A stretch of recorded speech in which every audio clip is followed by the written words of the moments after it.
In this guide, I'm going to show you how to create a WhatsApp passkey on iPhone. This is Aiden from JustBoz, and before we get into this guide, make sure to like the video and subscribe to the channel with all notifications on. It really does help with the channel and it lets us know that you want more content like this, so we greatly appreciate it. If at any point throughout this guide you did have any questions, just ask them down in the comment section below and we can help you out further. I'm going to be doing my best to reply to every single comment down there.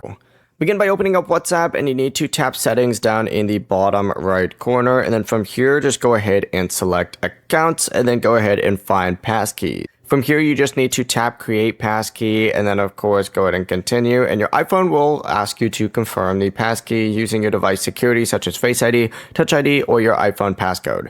Complete the verification and your WhatsApp passkey will be created, and once it's set up, WhatsApp can now use that passkey as a secure way to verify your identity when signing back into your account, instead of relying only on traditional verification methods. Now, on iPhones, passkeys can be securely stored and synced through your password manager or iCloud keychain. And depending on your device's settings, if you don't see, passkeys under account, make sure that WhatsApp and iOS are updated. Before you do leave, make sure to like the video and subscribe to the channel with all notifications on. It really does help with the channel and it lets us know that you want more content like this. We'd greatly appreciate it. And if at any point throughout this guide you did have any questions, just ask them down in the comment section below and we can help you out further. I'm going to be doing my best to reply to every single comment down there. Peace.